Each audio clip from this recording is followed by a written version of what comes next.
This skirt is trending. Have you been wondering how people achieve it? Let me teach you how I cut this particular equation skirt. Hello guys, let's make equity skirts using this two combination. Let's go. So the first thing I did was to fold my fabric into four sides. Remember, equation skirt look like a flared skirt, and you need to fold it into four before cutting your skirt. So the next thing I did was to get the measurement I want my crochet skirt to be. I used 34 inches for this particular skirt. Then the next thing was to get the circumference of my waist. Remember, I'm going to be using elastic for this my waist, so I use 7 inches. But if you're going to be using zip for your waist, please get the exact measurement of your waist before making your waist circumference for your skirt. So after making my circumference, I try to check that my measurements on the other part is okay for me, because I'll be adding extra Ankara to this um particular fabric, because it's a two Ankara pattern I'm going to be using. So the next thing was to be trimming every extra edges I'm not going to be using to make my skirt. At this point, if you're enjoying my video, please don't forget to like, follow, share, comment so that other people can see me. And I always post new styles I make on my all my social media select fashion.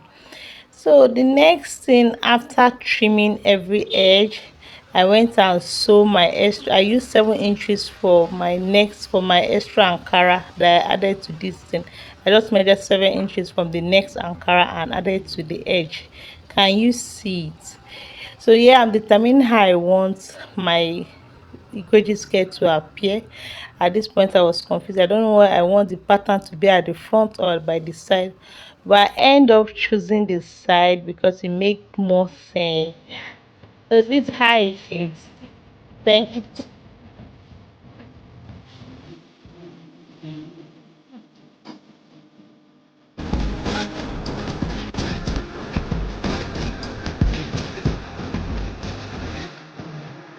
For those who stay behind, this is my extra tip.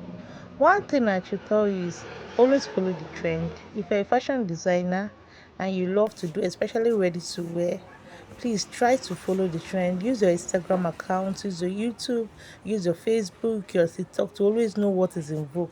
That way, to keep your game up on your fashion business. Fashion business has gone beyond just sewing what you like. It's now what people want.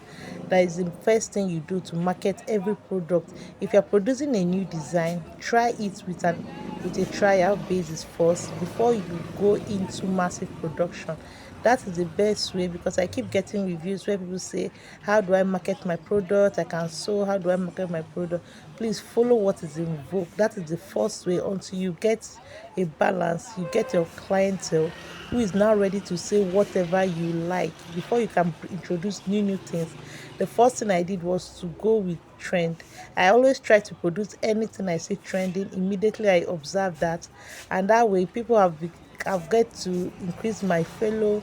I've got new clients who always believe that they want to see what is in vogue.